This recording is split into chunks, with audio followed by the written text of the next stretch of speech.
मैं बीमार हुई तो डॉक्टर ने मेरे इलाज के लिए 5 लाख मांग लिए। तभी मेरे शोहर ने मुझे धक्के देकर घर से निकाल दिया कि मुझे तेरी कोई जरूरत नहीं है। मेरे अब्बा मुझे घर ले आए और मेरे अब्बा रोजाना मोहल्ले के अमीर लोगों के घर में जाकर भीख मांगते। उन्हें कहते कि खुदा के लिए मेरी बेटी के इलाज के लिए मुझे पैसे दे दो।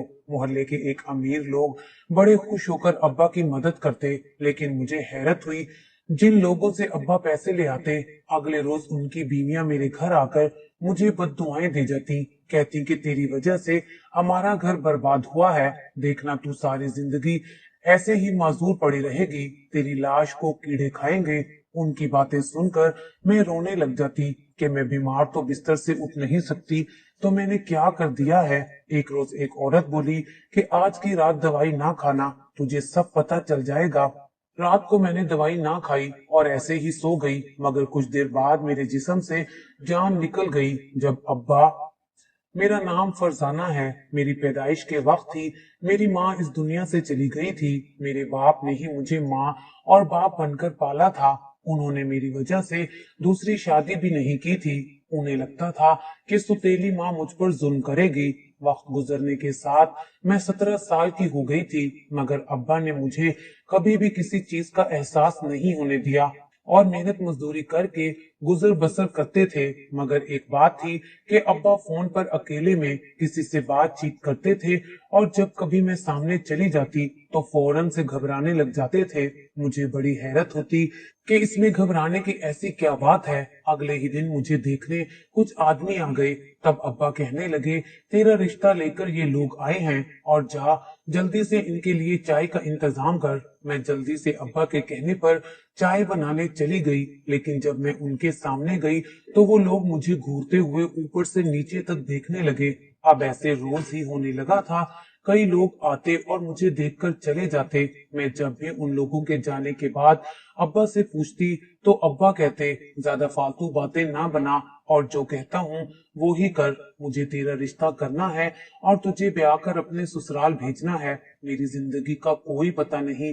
तेरी माँ तो तुझे पहले ही अकेला छोड़ गई और अगर मैं भी चला गया तो तेरा क्या होगा। मैं सोचती अब्बा को मेरी कितनी फिक्र है, मगर मैं नहीं जानती थी कि अब्बा पर भरोसा करना ठीक ऐसा साबित होगा जैसे अपने पैरों पर कुल्हाड़ी मारना।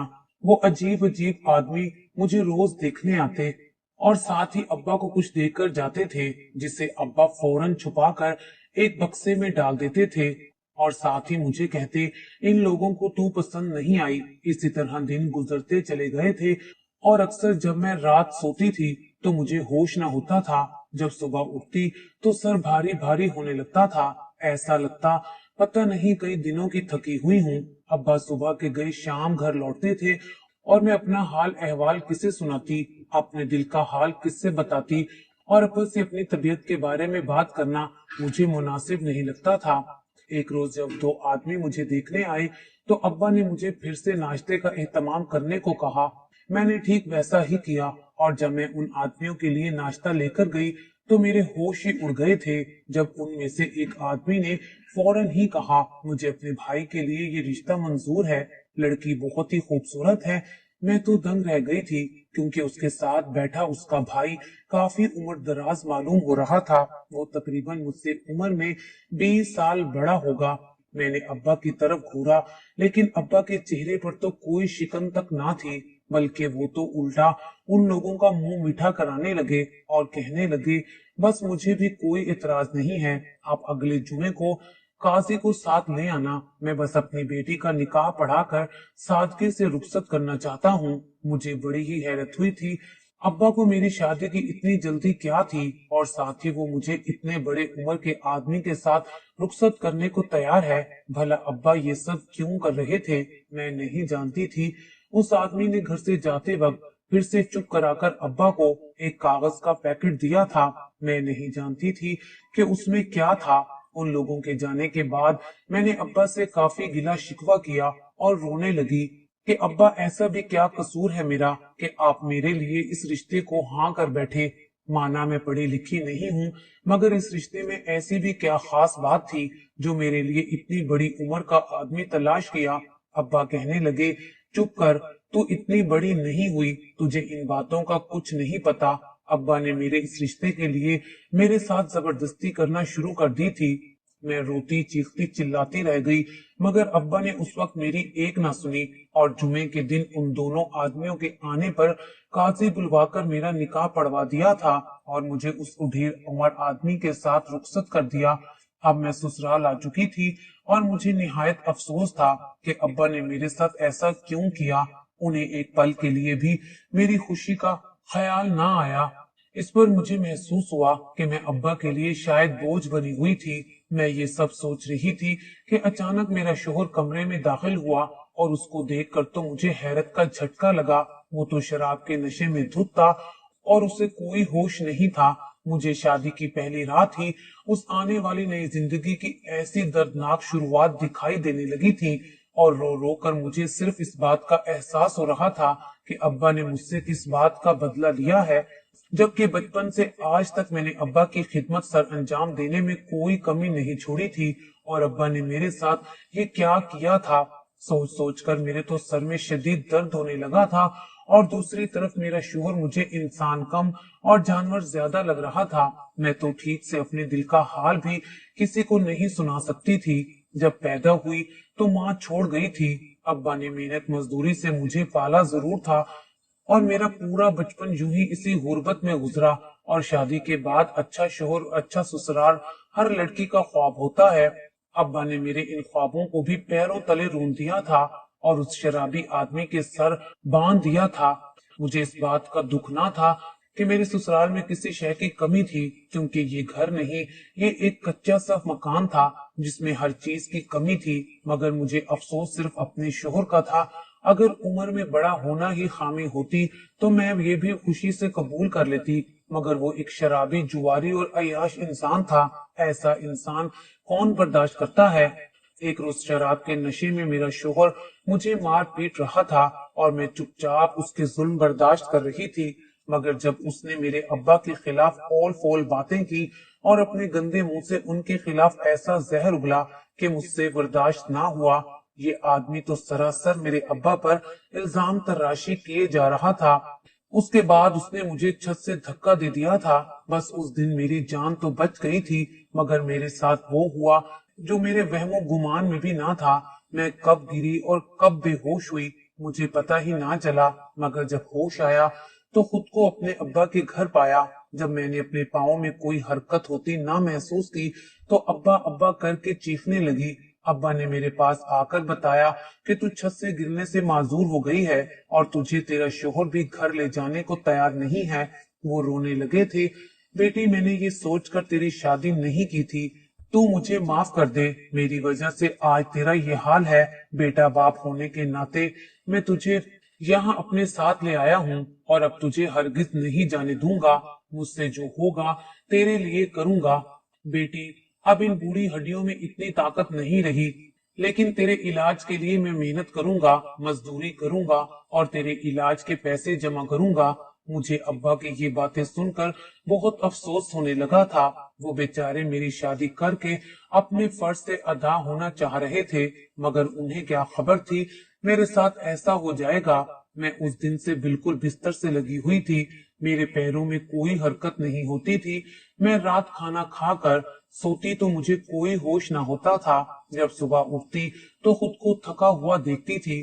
इस हालत में मुझे कुछ समझ नहीं आता था, मगर अब्बा रोजाना ढेरों पैसे लाते और कहते थे तेरा इलाज करवाना है। मगर मैं जब अब्बा से पूछती तो अब्बा कहते मैं घर घर जाकर तेरे इलाज के लिए पैसे ले आता हूँ और रात को मैंने शहर के एक बड़े डॉक्टर से तेरा मुआयना भी करवाया था। उस वक्त तू गहरी नींद में थी, तुझे उठाना मुनासिब ना समझा और जब डॉक्टर ने तुझे देखा तो तेरे इलाज के लिए ऑपरेशन बताया है, जिसके लिए मुझे 5 लाख को जमा करने होंगे। अब्बा फिर से रोते हुए कहने लगे तू देखना, जल्दी ही तू अपने पैरों पर फिर से खड़ी होगी और चलने लगेगी। अब्बा की आंखों से जारी आंसू देखकर मैं चौंक पड़ी थी। अब्बा ने मुझे दवा दी और कहा जब तक तेरा ऑपरेशन नहीं हो जाता तब तक तुझे डॉक्टर की ये दी हुई दवाई रोज रात को खानी पड़ेगी। अगले रोज अब्बा घर पर नहीं थे। मेरे पास एक औरत आई। मैं घर पर अकेली हुआ करती थी। वो औरत बहुत रोने लगी और मुझे गुस्से से घूरने लगी। फिर मुझे ढेर सारी बद्दुआएं देकर चली गई थी। मैं उससे कुछ कह पाती, उसने तो मुझे मौका ही ना दिया, उल्टा मुझे तंज और ताने देने लगी थी। जब मैंने उसे खुद को बद्दुआ देते देखा तो मेरा दिल लरस उठा था। उसके जाने के बाद मेरे दिल में एक खौफ तारी होने लगा था। ना जाने वो कौन थी और कहां से आई थी, और साथ ही मुझे बड़ी हैरत थी कि वो अपनी तलाक का इल्जाम मुझे दे रही थी। आखिर उस औरत ने मेरे साथ ऐसा क्यों किया था? उधर अब्बा का प्यार देख देख कर मैं शर्मिंदा होने लगी थी कि अब्बा मेरे लिए घर घर जाकर पैसों की भीख मांगते हैं। अब्बा रोज मुझे रात पाबंदी से दवा देते थे, मगर दूसरे रोज भी एक दूसरी औरत आई और मेरे कुछ कहने से पहले ही बोल पड़ी, बेशरम, तू यहाँ बिस्तर पर अंगड़ाइयां तोड़ रही है, तेरी वजह से मेरा घर बर्बाद हुआ है, पूरे मोहल्ले में तुझे मेरा ही शोहर मिला था क्या? वो औरत रोते हुए कहने लगी, जिसे तूने हम मियां बीवी में जुदाई डाली है, खुदा तेरे साथ भी ऐसा करेगा। मैं जिस तकलीफ से गुजरी हूँ तू भी गुजरेगी। वो तो मुझे हजारों बातें सुनाकर चली गई थी, मगर मैं हैरत ज़दा थी, क्योंकि तो ये रोज का मामूल सा बन गया था। रोज एक नई औरत आती और मुझे तंज ताने और बद्दुआएं देकर चली जाती। अब्बा ने मेरे लिए एक औरत मुलाजमा को भी रखा हुआ था, जो रोज आती, मुझे नहलाती और नया सूट पहनाकर चली जाती। वो भी मुझे कुछ ना बताती। मुझे समझ नहीं आ रहा था कि मेरे साथ ये क्या हो रहा था। मैं तो सारा दिन सारी रात इसी बिस्तर पर ही गुजार देती थी।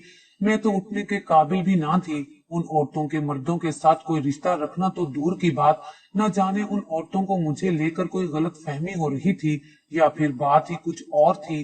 एक रोज एक औरत ने मुझे बहुत सी बद्दुआएं दी और साथ ये भी कहा कि तेरा बाप उससे ज्यादा बेशरम है, उसने मर्दों से तेरे लिए। आगे के अल्फाज सुनकर तो मेरा दिमाग चकरा गया था। मैंने सुनते ही अपने कान बंद कर लिए थे। ना जाने वो औरत क्या ओल फोल बकवास कर रही थी और मुझे बेतहाशा बद्दुआएं देकर जाने लगी। तब मैंने उसे रोका। तब वो मुड़कर कहने लगी, बोल, अब क्या बोलना बाकी है? मैंने कहा, मैं माजूर हूँ, मैं चल नहीं सकती और आपके इल्जाम सरासर गलत हैं। मैं इस तरह की लड़की नहीं हूँ और मेरे अब्बा बहुत नेक इंसान हैं। वो मेरे इलाज के लिए आप अमीरों से पैसे लेते हैं। मेरे ऑपरेशन के लिए डॉक्टर ने लाखों रुपए मांगे हैं। जब ये बात उस औरत ने सुनी तो कहने लगी, मैं नहीं मानती ऐसा है। वो हड़बड़ाने लगी और कहने लगी, तू झूठ कह रही है। मैंने गुस्से से अपनी चादर पैरों से हटाई, उसे अपनी बेबसी और लाचारी दिखाई। मुझे ऐसा लगता था मैं जल्दी इस बिस्तर की हो जाऊंगी और पता नहीं कभी सही हो भी सकूंगी या नहीं। वो औरत मेरी टांगें देखकर घबराने लगी और मुझसे अपनी बद्दुआ की माफी मांगने लगी और कहने लगी, मगर मेरा शोहर तो मुझे कुछ और ही बता रहा था, उसके पास तुम्हारी कुछ तस्वीर भी हैं। जब ये बात मैंने सुनी तो मैं भी दंग रह गई थी। उस औरत ने मेरे सर पर हाथ रखा और कहा, तुम कल मेरा इंतजार करना, मैं जरूर कोई ना कोई मालूमात लेकर आऊंगी। उस रोज जब अब्बा घर लौटे तो मुझे बहुत ही घबराए हुए और परेशान दिखाई दे रहे थे। मैंने सवालिया नजरों से अब्बा से पूछा, आप किन लोगों के घरों में जाकर मेरे लिए पैसे लाते हैं? अब्बा कहने लगी, बेटा, मैं घर घर जाकर लोगों के सामने हाथ पैर जोड़कर कहता हूँ, मुझे अपनी बेटी का इलाज करवाना है, वो शदीद बीमार है, नहीं तो वो मर जाएगी, और मोहल्ले के अमीर लोग इलाज के लिए पैसे दे देते हैं। जब ये बात मैंने सुनी तो मैं इतना तो जान गई थी कि अब्बा इलाज के पैसों के लिए अमीरों के पास जाते हैं, क्योंकि अमीर लोग ही हमारी मदद कर सकते हैं। अब मुझे अब्बा पर शक होने लगा था। जरूर अब्बा मेरे साथ कुछ ऐसा कर रहे थे, मगर क्यों? रात अपनी दवा खाकर मैं फिर से गहरी नींद सो गई थी और जब सुबह दरवाजा खुलने की आहट हुई तो मेरी आंख झट से खुल गई थी, क्योंकि वो औरत जो मेरे पास कल आई थी आज फिर से आई और कहने लगी, बेटा, तू मुझे ये बता, तेरे साथ रोज कुछ ऐसा होता है जो तुझे कुछ अजीब लगता हो? तब मैंने जहन पर जोर डाला और कहा, शादी से पहले भी जब मैं रात को सोती थी तो मुझे गहरी नींद आ जाती थी और मुझे अपना कोई होश ना रहता था, और जब मैं सुबह उठती थी तो मेरा सर भारी होता था और मुझे अपनी तबीयत नासाज महसूस होती थी। अब भी मुझे ऐसा ही महसूस होता है। रात को क्या हुआ क्या नहीं, मुझे कोई होश नहीं रहता। इस बात पर औरत घबराते हुए कहने लगी, तुम शादी से पहले रात सोने से पहले क्या खाती थी? جب मैंने बताया कि दूध का गिलास जरूर पीती थी और अब अपनी दवाई खाती हूँ जो अब्बा इन पैसों से लाते हैं। जब ये बात उस औरत ने सुनी तो कहने लगी, आज जब तेरे अब्बा तुझे दवा दे तो तुमने वो दवा हरगिज नहीं खानी और रोज की तरह ऐसे ही नाटक करके सो जाना है।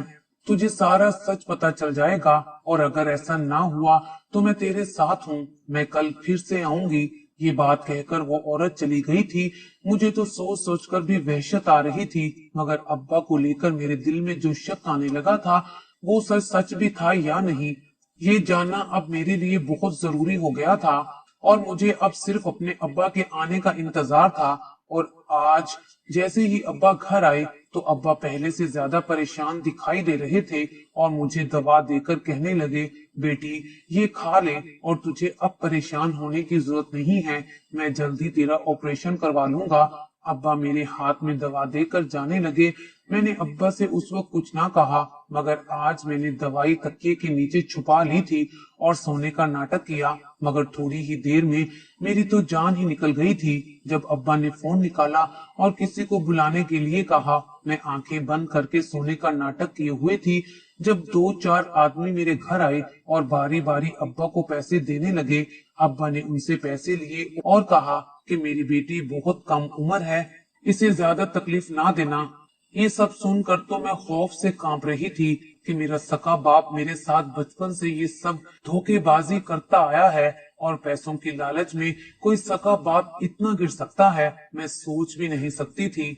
और जब अब्बा चला गया और वो आदमी मेरे करीब आने लगे तो मैंने फौरन ही अपनी आंखें खोल ली थी और जोर जोर से चीखें मारने लगी कि बचाओ बचाओ। लेकिन मुझे हैरत तब हुई जब वो आदमी मुझे देखे देखे लगने लगे।